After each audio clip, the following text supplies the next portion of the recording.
Você sabia que a Unimed Franca tem um espaço dedicado à medicina preventiva com programas especiais para a prevenção do diabetes, obesidade para pessoas mais de 60 anos? Este é o espaço Viver Bem, que nos recebe hoje para um bate-papo sobre o diabetes.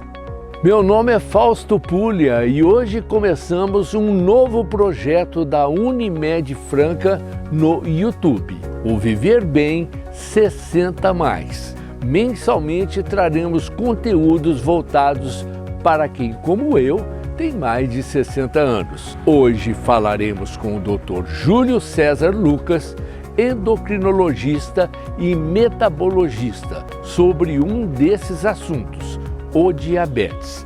Se você quer continuar recebendo essas dicas tão importantes, já deixa o seu joinha no vídeo e inscreva-se no canal Unimed Franca.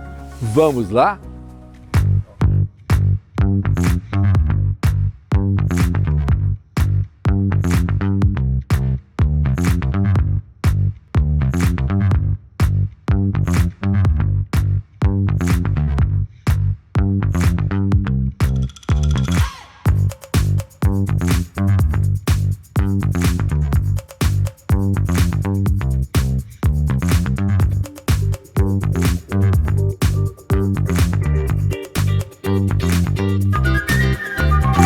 Olá, Dr. Júlio, obrigado por ter aceito o nosso convite para o primeiro vídeo do Viver Bem 60+. Fausto, olha, eu em nome da Unimed, em nome de todos os cooperados, em nome do Espaço Viver Bem, sou eu que agradeço essa oportunidade. Mais uma vez a gente está aqui para poder conversar, não de doença, mas principalmente de saúde, né? É um prazer estar aqui contigo. Doutor, quem acompanha o YouTube da Unimed Franca há mais tempo pôde acompanhar a última live que fizemos sobre o diabetes. Na ocasião, o senhor citou os 100 anos da descoberta da insulina. Qual a importância dessa descoberta aos portadores dessa condição crônica? Fausto, assim, eu tenho uma felicidade muito grande de ter vivido parte dessa história, né? Claro que eu tenho 30 anos de medicina, né? Mas eu fico imaginando que em 1920, por exemplo, o diagnóstico do diabetes era uma doença terrível, uma doença que quando você dava o diagnóstico, você estava fadado ao paciente morrer. Mas a descoberta da insulina no século XX, junto com a penicilina, foi uma das grandes descobertas médicas do século XX, né? Então, naquela época, quando se tornava diabético, vivia em média uns 3 meses, né? Baseado num monte de tratamentos no machismo, né? Tratamentos ligados à alimentação. Mas depois de 1920 e 21, com a descoberta da insulina, que os pacientes, né, o primeiro paciente que usou insulina foi Leonard Thompson. Ele tinha 14 anos quando foi diagnosticado e ainda viveu mais de 10 anos, mais ou menos, para até falecer, né? Faleceu de pneumonia, acredita que o diabetes não estava bem controlado. Mas teve N, assim, eu poderia na literatura te mostrar N histórias de pacientes que usaram insulina e viveram saudavelmente. Morreram de outra coisa. Então, assim, eu vendo essa história, né, eu conto isso porque um monte de gente sabe, eu sou diabético, né, diabetes tipo 1, há mais de 45 anos, e eu digo assim que eu devo ao Dr. Frederick Benton, né, a possibilidade de eu estar aqui contando a minha história. Doutor Júlio, e quando falamos do diabetes em pacientes acima dos 60 anos, doutor, os cuidados devem ser os mesmos? Existe um acompanhamento especial da doença? Olha, Fausto, assim, antes de eu ir para essa resposta, eu tenho algumas coisas para te contar, né? Assim, eu vou te dizer, em pacientes assim, você fala, mas acima dos 60 anos, né, tem essa ideia de separar o diabetes do tipo 1 do diabetes do tipo 2, né? Acho que seria importante a gente explicar Que o diabetes tipo 2 é aquele paciente que inicialmente pode não precisar de insulina, é um paciente que tem mais a dificuldade da insulina de agir. Isso tem muito a ver com a obesidade, com o fator genético, com essas predisposições. Mas o tratamento, assim, até alguns anos atrás, ele era baseado em 3 coisas: em alimentação, né? Ter uma alimentação saudável, fazer atividade física regular, o uso das medicações. Esse era o tripé do tratamento. Mas hoje a gente inclui mais algumas coisas importantes. Uma é a educação, né, do paciente. A gente tornar esse paciente educado, ele ter conhecimento da doença, você explicar e ele participar do processo de tratamento, e o uso de medicações. No diabetes tipo 1, como eu já te disse, o uso de insulina, e o diabetes do tipo 2 ele pode usar pelo menos uma parte do tratamento em comprimidos que vai utilizar, porque hoje algumas doenças que apareciam na vida mais idosa hoje têm aparecido muito cedo, né? Crianças, isso tem muita, né? Eu já vi isso falar tem em jovens, né? Em pessoas jovens. Isso tem muito a ver com estilo de vida, né? Isso tem muito a ver com ganho de peso. Então, quando a gente fala em prevenção, eu sempre acredito que a gente tem que começar a prevenir é lá na criança, né? Nós temos que começar a vir lá na infância, para que essas doenças que estão geneticamente predispostas, pode até ser que essa pessoa vai ficar diabética, mas que fique no final da vida, né? Não fique na fase produtiva. Que a gente tenta evitar, né? Doutor Júlio, então a idade avançada favorece o aparecimento do diabetes ou mesmo problemas do pâncreas?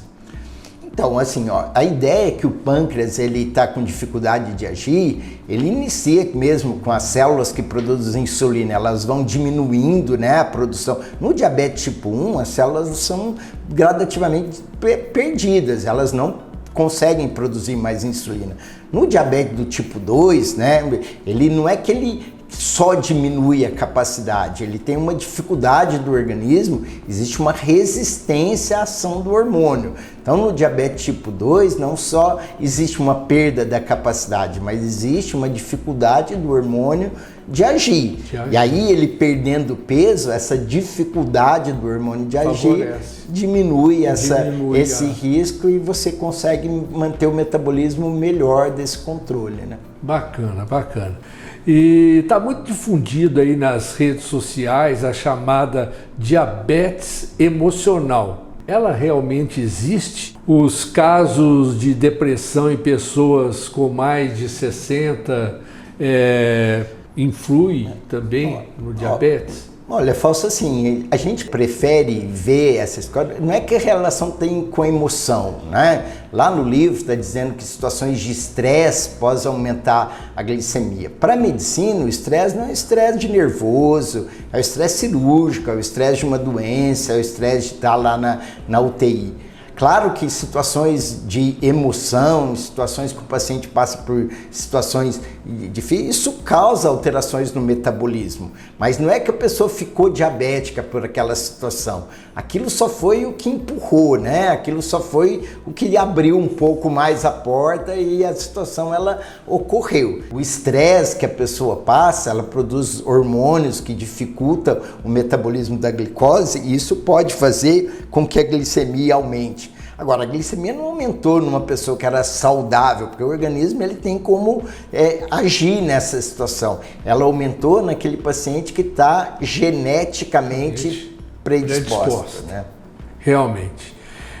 E agora, muitas pessoas acima dos 60 anos que tiveram Covid durante a pandemia e alguns casos de diabetes aumentaram também entre essas pessoas nesse período. Há alguma relação? Total, assim, isso não foi, isso é no mundo inteiro, né? Nós percebemos que o Covid, ele piorou o controle daqueles pacientes que já eram diabéticas e o aumento no número de diabéticos em pessoas pós-Covid, ele está muito grande no mundo inteiro. Né? Pós-Covid? pós-Covid, mesmo diabéticos tipo 1 aumentou. Isso não tem não está diretamente assim, já resolvido, né?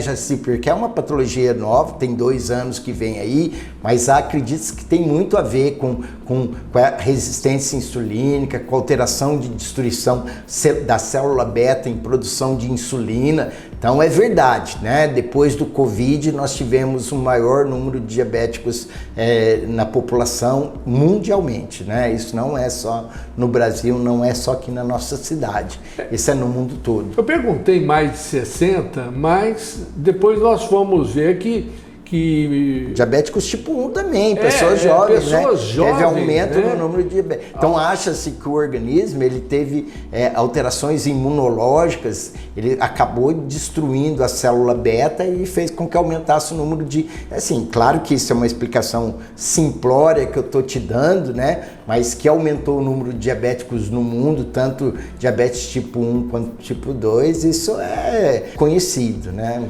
Infelizmente.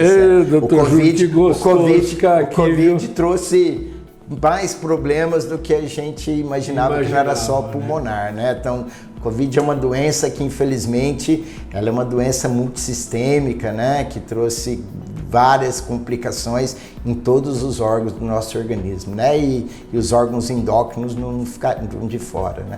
Dá vontade de ficar aqui batendo papo por horas, né? Mas infelizmente o nosso tempo é curto. Então é isso, Dr. Júlio. Muito obrigado por participar desse primeiro vídeo desse projeto bacana, bem bolado da Unimed Franca. Quem sabe nós encontramos mais vezes aqui desse projeto. Eu que tenho que agradecer, viu, Fausto? Mas de qualquer maneira, assim, eu queria fazer um convite a todos os clientes da Unimed. Aquele paciente que tiver necessidade, ele pode ser encaminhado pelo seu médico, né? Ou ele pode entrar no site da Unimed, lá onde tem Medicina Preventiva, Espaço Viver Bem, se inscrever. Ou ele também pode entrar no telefone lá do Espaço Viver Bem, que é 3711-6777, e se inscrever nos programas preventivos que existem lá no Espaço Viver Bem. A Unimed ela está preparada, ela tem a maior alegria, o maior interesse de ter o seu cliente bem tratado, e a gente prefere muito mais evitar que o paciente fique doente do que ter que tratar a doença que ela tem. A gente quer cliente saudável, né? Então nós queremos, mesmo tendo preparado para tratar doença, mas o nosso objetivo inicial é que o nosso cliente não fique doente. Obrigado. Prevenção. E você que valoriza sua saúde e tem Unimed Franca, não se esqueça que o espaço Viver Bem e todos os programas oferecidos, inclusive o de diabetes, são um dos muitos benefícios do seu plano. Para mais dicas como essa, assine o canal Unimed Franca e deixe seu curtir no vídeo. Para finalizar, uma dica: ter hobbies é muito importante para a sua saúde mental. O meu, você descobre qual é no meu canal, o Fausto Puglia Natureza. O link está aqui na descrição. Até o próximo vídeo. Tchau!